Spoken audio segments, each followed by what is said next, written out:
আসসালামু আলাইকুম, welcome to my this is Shima's lifestyle channel. আজকে আপনাদের সাথে এমন একটা রেসিপি শেয়ার করব যেটা কিনা ইউটিউবে এই প্রথম। এই রেসিপিটা খেতে এতটাই মজা, একবার খেলে আপনারা এর স্বাদ কখনোই ভুলতে পারবেন না।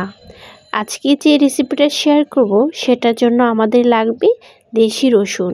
আমরা তো সবাই রসুন মশলা হিসেবে তরকারিতে ব্যবহার করি, কিন্তু আজকে আমি আপনাদেরকে রসুনের তরকারি রান্না করে দেখাবো। তো সেটার জন্য প্রথমে আমি এখানে দেশি রসুন প্রায় 250 গ্রামের মতো খোসা ছাড়িয়ে নিয়েছি, আর এইগুলোকে এখন প্রায় 60% মতো ভাপে দিয়ে নেব। এতে করে রসুনের যে একটা কাঁচা গন্ধ থাকে ওটা চলে যাবে। এখন আমি এটাকে ছেঁকে নিচ্ছি।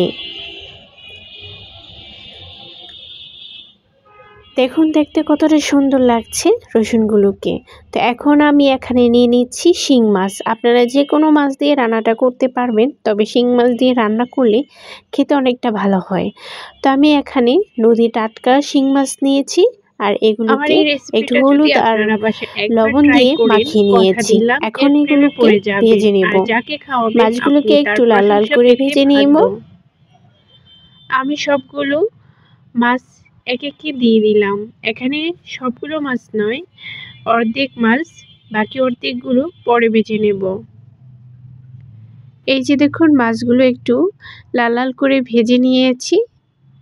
এখন বাকি মাছগুলো আমি এভাবে ভেজে নেব।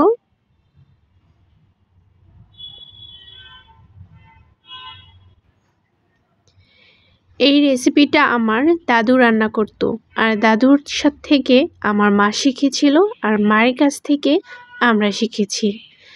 এই রান্নাটা মূলত আমি নয়, আমার আপু রান্না করছে। তো এই রান্নাটা এতটাই মজার, ভাবলাম আপনাদের সাথে শেয়ার করি।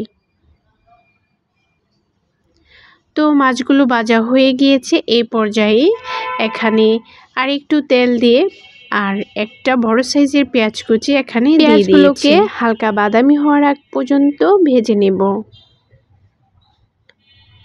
এখন একটু পানি দিয়ে দিচ্ছি যাতে করে পেঁয়াজটা পুড়ে না যায়। এখন একে একে মশলা অ্যাড করব। প্রথমে এখানে দিয়েছি রসুন বাটা। অল্প একটু রসুন বাটা দিব, যেহেতু আমরা রসুনের রান্না করছি।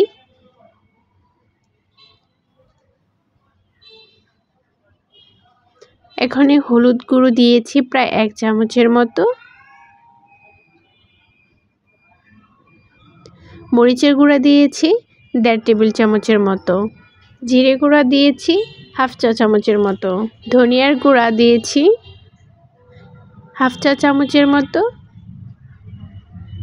একটু নেড়ে চেড়ে দিচ্ছি যাতে করে মশলাগুলো পুড়ে না যায়, আর একটু সামান্য পানি দিয়ে একটু নেড়ে চেড়ে দিয়ে মশলাগুলোকে ভালো করে কষিয়ে নেব।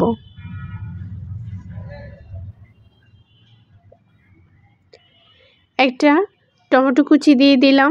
এখন মশলাগুলো ভালো করে কষিয়ে নেব। মশলাটা কষানো হয়ে গিয়েছে, উপরে তেল বেশি এসেছে। এই পর্যায়ে এখানে রসুনগুলো দিয়ে দিচ্ছি। এখন সব কিছু একসাথে ভালোভাবে কষিয়ে নেব। এই রান্নাটা করতে অতটা বেশি মশলার প্রয়োজন হয় না, হালকা পাতলা মশলা দিলেই হয়ে যায়, কিন্তু খেতে দুর্দান্ত হয়। যারা রসুন খেতে বেশি পছন্দ করেন তাদের জন্য আজকের রেসিপিটা একদমই পারফেক্ট একটা রেসিপি। একটু নেড়ে চেড়ে ভালো করে কষিয়ে নিচ্ছি।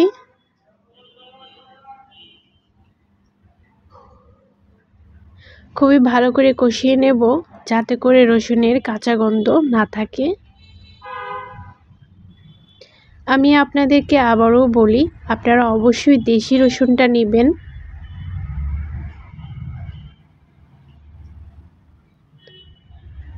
ভিডিওর এ পর্যন্ত এসে আমার রেসিপিটি যদি ভালো লেগে তাহলে অবশ্যই একটা লাইক দিয়ে দিবেন। সব কিছু একসাথে ভালো করে কষিয়ে নিচ্ছি, একদম ভাজা ভাজা করে।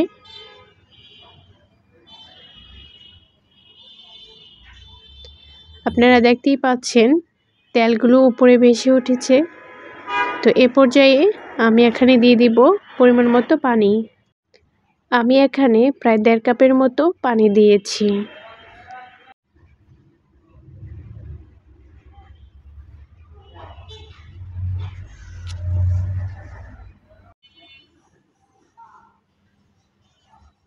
তো এখন 3-4টা কাঁচামরিচ দিয়ে দিয়েছি, এতে করে সুন্দর একটা ফ্লেভার ছড়াবে।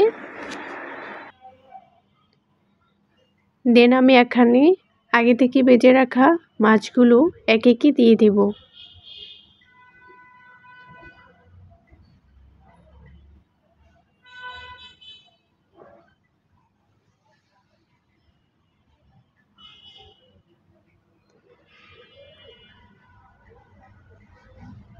এখন একটু নেড়েচেড়ে মিশিয়ে নিচ্ছি। এ পর্যায়ে আমি 3 থেকে 4 মিনিটের মতো রান্নাটা করে নেব আরও। দেখুন মাশাআল্লাহ কত সুন্দর একটা কালার চলে আসছে। দেন আমি এখানে একটু গরম মশলা গুঁড়ো অ্যাড করছি, এতে করে রান্নার টেস্টটা আর অনেক বেড়ে যাবে। নেড়েচেড়ে একটু মিশিয়ে দিলাম।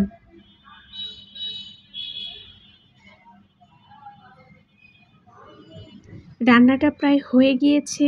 এই পর্যায়ে উপরে কিছু ধনিয়া পাতা ছিটিয়ে দিচ্ছি, এতে করে রান্নার টেস্ট আরও বেড়ে যাবে এবং সুন্দর একটা ঘ্রাণ চলে আসবে।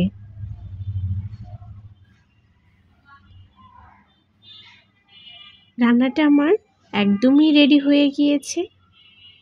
এই রান্নাটা দেখতে কতটা লোভনীয় লাগছে দেখতেই পাচ্ছেন আপনারা। এই রেসিপিটা এতটাই মজা, আপনারা না খেলে কখনোই বুঝতে পারবেন না। তাই অবশ্যই বাসায় একবার হলেও ট্রাই করবেন। রান্নাটা আমার হয়ে গিয়েছে। এই পর্যায়ে আমি চুলা থেকে নামিয়ে নেব। একটা সার্ভিং বলে সার্ভ করে নিচ্ছি। দেখুন মাশাআল্লাহ কতটা লোভনীয় হয়েছে রেসিপিটা। রসুনগুলো কিন্তু একদম আস্ত রয়েছে, কিন্তু হাত দিয়ে ধরলে একদম গলে যায়। মাশাআল্লাহ রেসিপিটা খুবই লোভনীয় হয়েছে, খেতেও কিন্তু অনেক অনেক বেশি মজার। আমার এই আজকের রেসিপিটি আপনাদের কেমন লাগলো অবশ্যই কমেন্ট করে জানাতে ভুলবেন না। আর যদি ভালো লেগে থাকে তাহলে আমার চ্যানেলটিকে সাবস্ক্রাইব করে পাশে থাকা বেল বাটনটি অল করে দেবেন, যাতে করে আমি নতুন কোনো ভিডিও আপলোড দিলে আপনারা সাথে সাথে নোটিফিকেশন পৌঁছে যান। তো এখন আমি আপনাদেরকে একটু খেয়ে দেখাচ্ছি। আমার এই রেসিপিটা মানে এই তরকারিটা ভীষণ পছন্দ, আমার খুবই ভালো লাগে। আমি তো রান্নার পর সাথে সাথেই প্লেট নিয়ে বসে পড়েছি খাওয়ার জন্য। এই যে দেখুন হাত দিয়ে ধরা মাত্রই একদম গলে গিয়েছে, কিন্তু দেখতে একদমই আস্ত। আমার কাছে এতটাই ভালো লাগে এই তরকারিটা, আপনাদেরকে বলে বোঝাতে পারবো না। আশা করছি আপনাদেরও অনেক অনেক ভালো লাগবে। বাসায় একবার হলো ট্রাই করার অনুরোধ রইল। এই সুন্দর সুন্দর রেসিপি পেতে অবশ্যই চ্যানেলটির পাশে থাকবেন। তো আজকের মতো ভিডিওটি শেষ করছি খাওয়ার মধ্য দিয়ে। সবাই ভালো থাকবেন, সুস্থ থাকবেন। আল্লাহ হাফিজ।